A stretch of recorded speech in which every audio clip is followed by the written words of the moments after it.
you don't need me or someone else telling you what to adopt. And here's the 5 things you need to do. You need to create a practice for yourself to learn how to adapt. And that's also what my book tries to do, is it provides examples and then it trips over itself trying to say, like, don't do this example I gave you. Just reflect on it and say, what do you believe? Because you need to build those muscles to learn how to better adapt to whatever the right practice is. Not even the right practice, but whatever the next practice is that you need to try, because it's only through that action that you're actually going to be able to collaborate with people and build a better workplace. This is the Rebel HR Podcast, the podcast where we talk to HR innovators about all things people leadership. If you're looking for places to find about new ways to think about the world of work, this is the podcast for you. Please subscribe from your favorite podcast listening platform today and leave us a review. Rebel on, HR Rebels. Welcome back, Rebel HR listeners. Going to be a really fun conversation today. With us, we have Joshua Berry. He is the managing director and co-founder of Econic, an innovation, transformation, and strategy consulting company and B Corp. He has also written the book that is available now, Dare to Be Naive, Thinking Bigger to Create Business, Success, and Joy. Welcome to the podcast, Joshua. Kyle, excited to be here with you and Molly. Thank you for having me. Absolutely. Molly, thank you for joining us and asking all the good questions. Absolutely. All right. We're going to get into it. And I'm going to ask you the first question that I ask almost every author, which is, what motivates you to write a book about being naive? First off, I did not start off writing a book about being naive. It eventually ended up there. I first started writing a book about the evolving business practices that I was seeing, and really why the workplace needs to change from one that has been dominated for so long by kind of a command and control, trying to predict things, mechanistic approach, to one that was more sense and respond and living organism, things that a number of your other guests have talked about recently.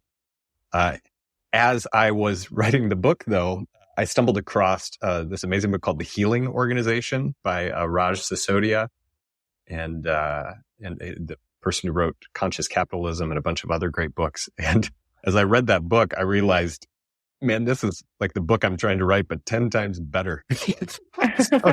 After pulling my hair out and honestly crying a little bit, I got an opportunity to speak to Raj, shared with the idea, learned a little bit more about where he was at on his journey and what he was working on next. And I started to realize that maybe the world didn't need another here's how work is evolving and do more good through business books. And instead, my research took a bent towards what stops leaders from actually acting on good in their business. And that's when I saw a pattern in some of the research where a number of my interviews had people saying, this might sound naive, but, and then shared an amazing business practice or idea or something. And they use this word being naive as almost like a shield or qualifier. And so that started on the whole journey towards that. So that's how we ended up with a book on naivete, and really this whole mission right now to continue to evolve how we work to further unleash human potential on the world's biggest problems. So that's a fascinating insight. And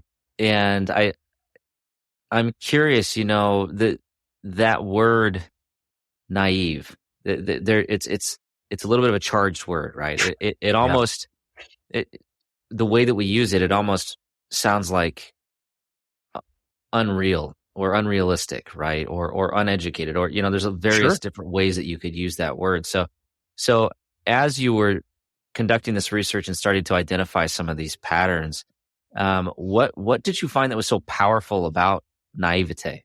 Yeah. One, the publisher and everybody continued until the very end to push against me using that word, actually. The idea that be curious or be a change agent. They said, we'll sell more books. And, but my whole intent here is not to do that. It is really to challenge some of these ideas. You hit on the fact that most people use the word naive or naivete to mean unsophisticated or unworldly. And that is how it's typically used in most contexts. But our ancestors, Molly, Kyle, me, really didn't use the word naive in a negative sense. In fact, it only became more pejorative in the last couple of 100 years. The root word of naive, nativus, just means natural or innate or that thing which was in you from the start. It only actually became like a negative back when being native was a bad thing, and primarily during colonialism, right? Like we had to do during the Age of Enlightenment, we had to be like, you don't want to be native, you don't want to be naive like that. And what it's done is you see that it's continued to carry over into a space that anything that's outside of the rational mainstream gets labeled as naive quite often. And yet, it's sometimes that naivete that we need to lean into that actually grants us those transformational leaps of genius that really evolve things going forward. And so we can dive into more of that, but it was this light bulb moment of where I started to say, you know what, actually, how could I help people dare even further to be at least a chosen naivete in the work that they're doing? I think that's really powerful, and I did not know that the root of the word came from that, and then was ultimately changed through colonialism. So that's really fascinating. We're on a podcast called Rebel Human Resources, and our listeners are listening to this podcast probably because we're trying to fight against kind of the status quo mainstream, right? Mm-hmm. And so I think you're probably speaking to the right audience here. But I also, what's interesting about that is as I think about the work that we do as it relates to human resources or being leaders of people, so much of it is not explained through rational thought. So much of our work is very much just taking things as they come, being open-minded and really kind of starting from a point of just trying to understand what's going on and admitting that you don't in the beginning. So as you were writing this book and as you were starting to piece together some of the research that you did, what were some of the aha moments for what really makes being naive a powerful tool in our toolbox? Yeah, Kyle, you hit on a couple of them there, which is the ability to admit when you don't know, what is a huge one. Curiosity, obviously. And both of those things, when you're thinking about just so much complexity and ambiguity, especially in the world of human resources today, you can't just take whatever worked somewhere else and lift it and shift it over to your organization, right? Like you need to be able to hold a little bit more loosely what the ideas are. So there's power in that naivete. There's a whole nother vein of this, though, which I explore further. And we talk about it as choosing to be naive can actually allow you to unleash greater ripples of impact, or which was a second ROI we started to talk about in the book. And it's really an understanding of this idea that it isn't just being naive, like, well, I don't know, like curious, but it's actually an optimistic, curious, authentic sort of view on people. And so what would happen if you naively trusted first, or you assumed the most generous explanation of somebody's behavior? Think about how many HR policies and things that we do that are based upon principles that are not naive. They're actually quite cynical. And again, part of the research, and this gets into in one of the chapters in my book, we have so many great things that came from Frederick Taylor and principles of scientific management. But if you go back and look at some of the things that he said, one of the quotes that I highlight in there is when he said, the person who is stupid enough to choose the career of hauling pig iron can nowhere manage the people who haul pig iron, or at least menial tasks, right? So you have somebody who is saying, we have to have divisions of labor because there are people who are not smart enough to do things. Well, you have an underlying principle there that then builds upon a bunch of practices in HR that, we've now been rolling with for 100 some years or so. My intent with that other angle of naivete there is to say, what if you came back and you reflected on those principles and actually said, what do I actually believe? And what would be possible if I actually believe people did have good potential, if people were capable, if people were worthy of trust? How would that manifest itself in the new ways that we're trying to work today? Powerful. Yeah, for sure. We are on the same page there. Happy to hear that. But I mean, it's crazy that sounds rebellious, right? Like believing and trusting in people. I mean, it's fascinating. I do think it's a really powerful principle, and I think anybody that's listening to this is probably understands this inherently or is open-minded to this, that, you know, the idea of best practices, HR best practices, is BS in my mind, because there is no best practice, because every organization and every person is so drastically different that you can't do it the best way. You can do it in the best way that you think, but that might not be the best way, right? And I think we're probably hitting on it, right? Or you can take that best practice and evolve it into something even better for your organization, for your people. I completely agree. And this is, as I was listening to some of your episodes to this great podcast, one that really stuck out from me was a Dr. Brad Harris back in December. I think the title was something like "Throw out all your leadership books" or something like that. 90% of leadership books are BS. That's a direct quote from Brad. And what was great about that podcast and what I loved is I actually, again, as someone who just wrote a leadership book, I agree with it. Because what we and I was an HR practitioner, I had my GPHR, like I've been in these shoes here. You don't need me or someone else telling you what to adopt. And here's the 5 things you need to do. You need to create a practice for yourself to learn how to adapt. And that's also what my book tries to do, is it provides examples and then it trips over itself trying to say, like, don't do this example I gave you, just reflect on it. And say, what do you believe? Because you need to build those muscles to learn how to better adapt to whatever, to your point, Molly, whatever the right practice is. And I'm going to not even the right practice, but whatever the next practice is that you need to try. Because it's only through that action that you're actually going to be able to collaborate with people and build a better workplace. We'll be back after a quick break.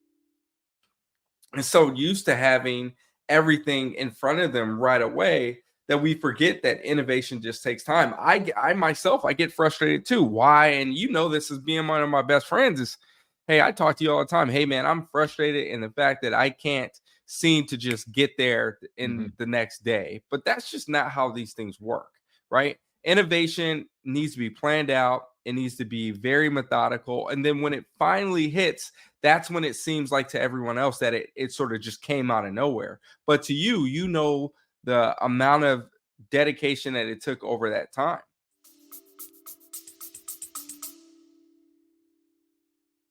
Yeah, absolutely. I love the term ripples of impact, or ROI, because it's a very different definition of ROI than what we would typically think of in the world of business. So walk us through what you mean by that. Like give us the definition of ROI in that context. Sure. I'll give you an example. I'll talk about the concept and then I'll give you an example of it.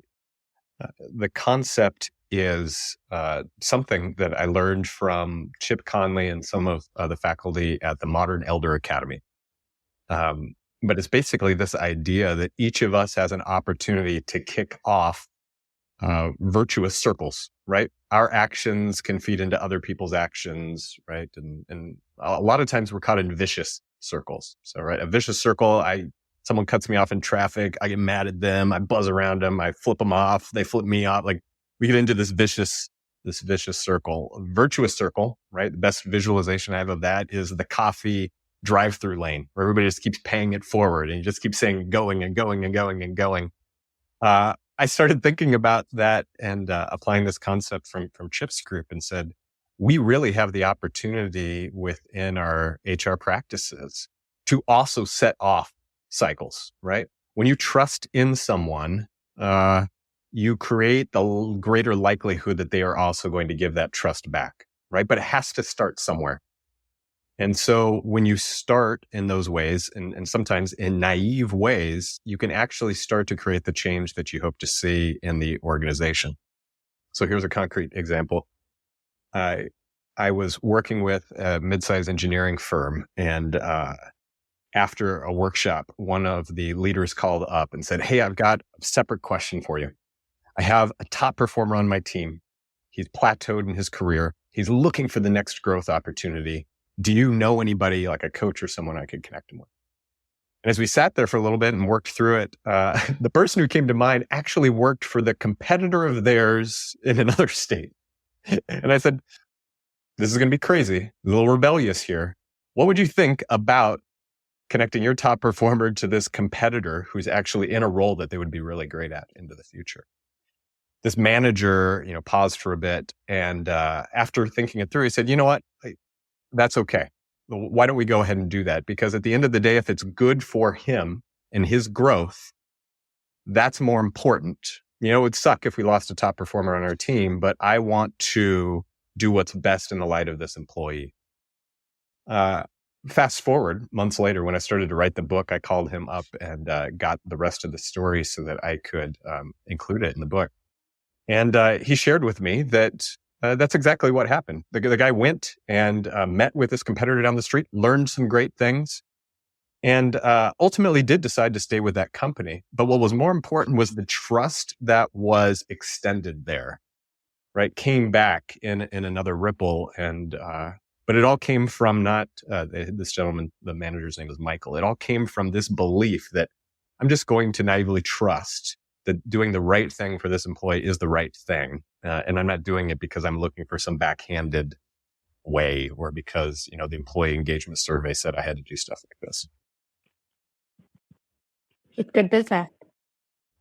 Taking care of your people is good business. Holding their goals sometimes above the organization's goals, good business. There's a lot of things like that. There's some other chapters in the book that get into letting your employees have side hustles, exploring pay transparency, stopping growth for growth's sake, a bunch of really naive business practices that through the research, I was able to find plenty of organizations who are being successful, both in a good return on investment, but also in those ripples of impact, as you called out, Kyle. My mind immediately went to non-compete. That's a great one, right? So you have a practice of a non-compete. How I take people through this exercise all the time. Take the practice. What are the principles or fundamental assumptions that we have underneath of that? Right? In the book, The Human Enterprise, one of my favorite quotes is, all management decisions and systems have some assumption of human nature or human behavior underneath them. So what are the principles that we believe under non-competes? Now, this is where I again, back to the adapt or adopt. I don't advocate for cancel all non-competes or use all non-competes.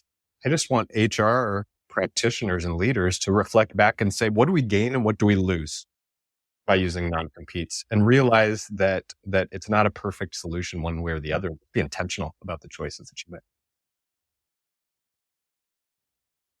I love that. And I think it's, what's powerful about thinking about it that way is it's not a best practice. It's about shifting the way that you think about things, right? So, every policy that we put together, are we asking ourselves, what is our assumption of human behavior here? Right? Or the way I think about it is, am I writing this policy for 5% of people that will abuse the system? Yeah. And therefore hurting the 95% of people that won't, i.e. every attendance policy that exists? Yeah. You're exactly right. You're exactly right. I mean, Kyle, you're in manufacturing. One of the chapters in my book highlights the manufacturing group Favi over in France. And when the CEO came into that role, it was a traditional manufacturing space where, somebody needed a new pair of gloves. So they had to take the coupon from their boss and go to the supply cabinet and check it out and take 15 minutes off the line to be able to go get this new pair of gloves because we didn't trust them to have it. And Jean-Francois said more or less like, we were paying 10 times the cost of gloves just for all of these policies that we have in place. What would happen if we actually trusted that mankind was good? And, some of the things that he ended up changing there, which were very drastic at that time, ended up turning him into an extremely profitable, market dominating company for a long time, just because they flipped it on its head and said, what would happen if we started from the idea of trusting in people, not to the exceptions like you called out there. Yeah, I can't argue with that. Yeah. Manufacturing, there's just so many examples of that. And a lot of it, you look at like going back to where we started this, which is what's the root of the word, right? Think about it I think about it in the context of what's the root of the process, right? Are we actually just doing something that existed back at the beginning of the Industrial Revolution? And that's why we're doing that. Let's talk about a great example, the 40-hour work week, right? Yeah. Why do we have a 40-hour work week? Do we need a 40-hour work week? I don't know. Does it have to be Monday through Friday? Maybe not. I don't know. Why do we do that? Because we've always done it that way. Yeah. Yeah. Right. So yeah. At Econic, so our company, we have experimented with about every single type of working arrangement. We've got employees who work 32 hours a week, 35 hours a week, 28 hours a week. We've got permanent part-time. We have permanent-ish contractors. We have flex. So, I mean, it's when you meet people where they are, I think you're able to see it in a lot greater way. And you're able to prioritize this idea. At least one of our core 4 values is whole person.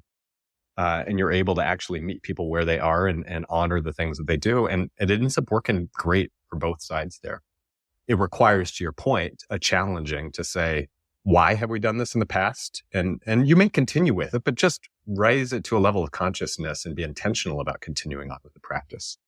And I think, I've heard some of your other episodes where, during the pandemic in these last few years, we adopted a bunch of practices out of necessity. As we're emerging from these things now, we as HR practitioners need to step back and realize that we have the opportunity to be intentional about keeping or discarding or evolving even further some of the practices that we picked up over these last couple of years. Yeah, and for us, that even for those of us who don't have the authority to make those changes or whatever, we're still in a position where we can ask those questions to the right people. Like, why are we doing this? What are the consequences, good and bad? And I think we should be asking those questions. Yeah. Yeah. And a quick tool to use for practitioners who don't feel like they have the authority to do it is, I'm a big fan of model thinking and how do you apply different models. Most people look at things as binary decisions. The simple judo move of turning things into a spectrum helps reframe conversations, right? So like, should we should we have non-competes or not have non-competes? Okay, well, that's too binary of a decision. Instead, you can ask the person, say, hey, I see we're considering this. How might we think about this problem or solution on a spectrum, right? You shift the conversation to a space where now you're talking about, loosening and tightening, right? From an org dev standpoint or shifts in different things. And it already positioned it as a collaborative thing of how might we do this thing, not let's argue yes or no. Yeah, it completely changes the dynamic. Yeah. We started some experiments at Econic around pay transparency. It started too much at the beginning of should we have pay transparency or no pay transparency? That's not the right question. Let's back it into how much transparency might we like, and let's talk about the extremes. Back to your point at the very beginning, Kyle, about naivete. I also put naivete on a spectrum. I'm not advocating for like willful ignorance at all, right? Like I'm not saying that. And I'm not obviously saying I want you to be so cynical and pragmatic that it causes you health issues, right? It's just about how do you choose intentionally a little bit more naivete in across that spectrum. I love that. And especially my internal business customers, a lot of them are engineers, accountants, operations. There's so often people are looking for a yes, no, go, no, go, black and white. But the way I think about it is it's like it's a spectrum. It's like everything, there's an equation and there's like this line, and it's like, well, where do you want to be at on the line? But there's no, it's not like you're at one end or the other. You're somewhere in the middle. And it's just, asking the powerful question that gets people thinking as opposed to a yes, no that makes them just blindly follow your guidance is the difference between good decisions and bad decisions a lot of times. I agree. Especially, as we said before, where there's so much complexity or ambiguity, you're not going to get it right out of the gate. You need to be able to sense and respond your way through it, which means you need trust and collaboration and to move to the next action, not the getting the perfect right action. I would argue is there really a perfect right action for most of the decisions of this world? Yeah, I don't think that there is, or at least that's not the right question, right? To be losing sleep over. Well, you could ask the question, but you probably, you're going to run yourself into an early grave if you just constantly second guessing every decision you make and was it perfect or not, right? I mean, how much research is there around burnout and how perfectionism can lead to that, right? Yeah. We talk a lot about, especially with scaling organizations on the HR side of things, quite honestly, what is good enough and what is minimally sufficient, right? Those things, especially if you're already, as you said, an over-engineering type of organization, if you can adopt a first principle of minimally sufficient to get going, you can actually make a lot more progress than demanding perfection or waiting till it's, as you said, perfectly right. Absolutely. One of my favorite examples of this, I had a great recruiter on my team a number of years ago, and had recently graduated from school and had all of these wonderful tactics, and one of them was behavioral interviewing and all of the things that go along with that. And a lot of the systems that she was prepared to install within the organization were tied around the assumption that behavioral interviewing is best, and that is the way to interview.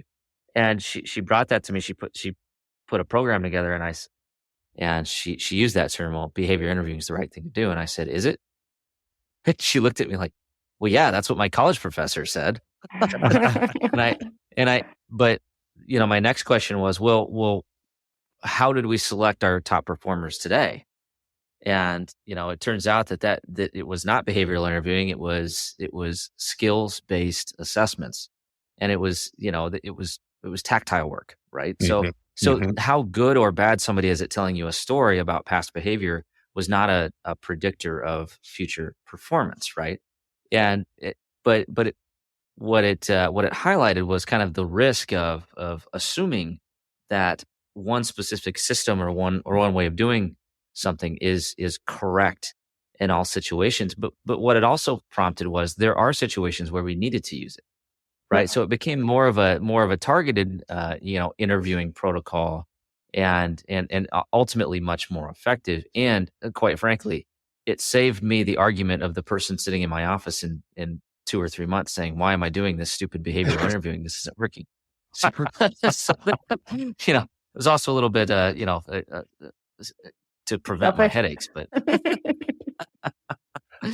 I love it. You just hit on 2 of the 10-ish mindset shifts that we talk to executive leadership groups about. Half of our work is working to set up innovation strategy and innovation programs, innovation labs, corporate startup collaboration efforts, et cetera.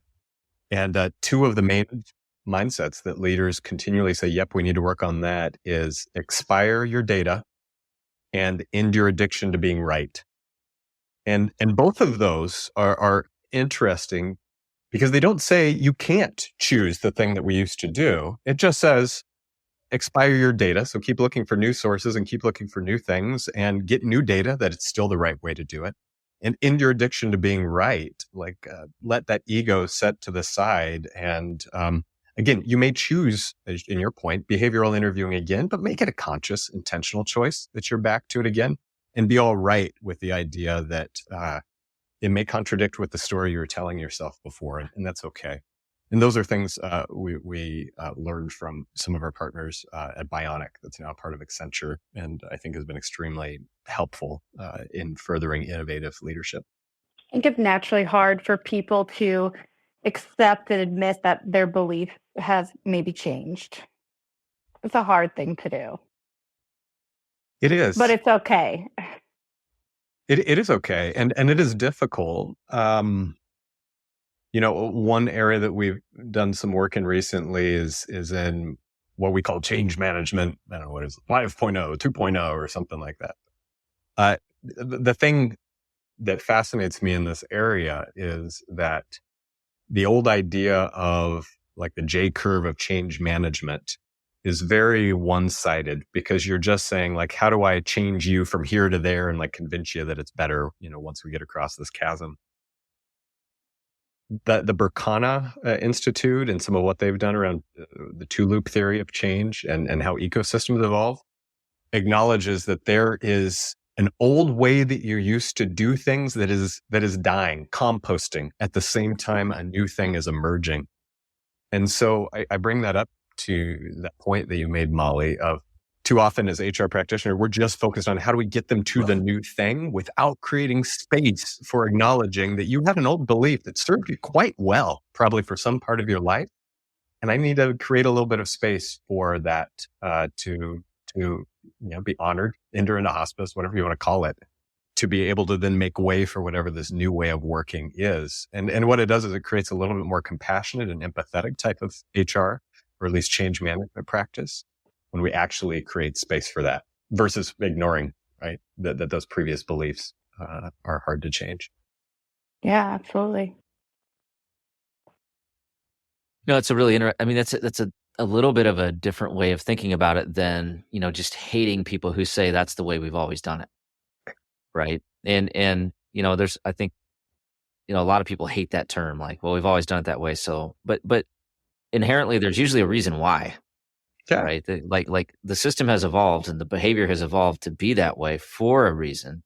So, and if you don't understand the reason why, then whatever your new thing that you're trying to work through is probably going to be much more difficult to get done. Right. So that may be a little bit of a light bulb moment for me there. I agree. And, I dogged on Frederick Taylor 10 minutes ago or so. And yet, like, we are using some amazing technology here. I'm sure my health is better and all of these things because of all the great stuff that, came through the scientific management revolution. And so there's definitely a place that it served. There's definitely some good that's there. And we can continue to evolve how we work so that we can continue to make it, more conscious of how complex things are and more humane, right, going forward. Well, that's a perfect place to leave it and segue into the Rebel HR Flash round. So are you ready? Yes. Here we go. Flash. Okay. Flash. All right. Here we go. Flash. Yeah. We'll put a sound effect in. It'll be really cool or something like that. All right. Question number 1. Where does HR need to rebel? I'm going to go with a non-traditional space, and that is in the words we choose to describe HR, right? Words create worlds. When we talk about people as resources, what do we gain with that? What do we lose with that? When we're in sales and we talk about people as targets or prospects or funnels, what do we gain and what do we lose by that? So I think we should continue to rebel in being very intentional about the words that we use. I don't disagree. Yeah, that's a good point. But my title still has human resources in it. So. Right? Even the evolution to capital, like human capital and everything. Like, okay, what do we gain and what do we lose by using that term? Right? That's all I invite people to ask and reflect on. That's a fair question. Yeah. Yeah. That's a hot topic. We don't have time for that podcast. We should just do a podcast about what is the title of HR. Yes. Yeah. There we go. All right. Write that down, Molly. We'll do that for a segment. We'll do a debate. That could be fun. All right. Question number 2. Who should we be listening to? Who should we be like who are thought leaders you should be listening to, or like stakeholders that you should be listening to? Yes. Wherever you want to go with it. Wherever I take it. Who should we be listening to? I'll give you one of both. You should be listening to your employees, right? You should be listening to and understanding how to speak finance quite often, right? If you think of anywhere, being able to speak the language of finance allows you to create the right proxies you need probably to advance a lot of your people needs. So I think that's a second language people need to pick up. And then on the other side, again, one of my favorite people maybe in this space right now is Aaron Dignan. and some of the work that they're doing at the Ready, Brave New Work in that book is a great one. I was lucky to have Aaron endorse my book and have learned a lot of great things in terms of what they're thinking about how they move through a new operating system within the people systems of an organization. And you should listen to Kyle and Molly on the Rebel HR podcast. That's a Yeah. given. That's a given. There you go. Last question. How can our listeners connect with you and where can they find the book? Yep. You can visit the website daretobinaive.com. And the book is available at everything from IndieBound, where you can find the book through your local bookstores, as well as on the classics like Amazon, Barnes & Noble, as well as soon to be released the audiobook. So that'll be on Audible.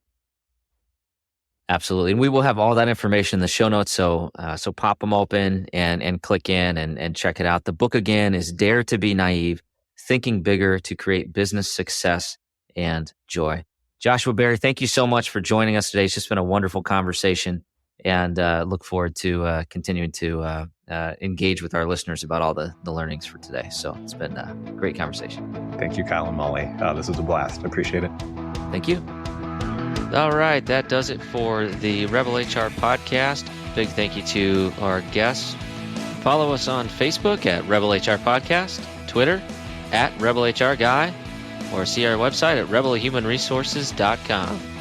The views and opinions expressed by Rebel HR Podcast are those of the authors and do not necessarily reflect the official policy or position of any of the organizations that we represent.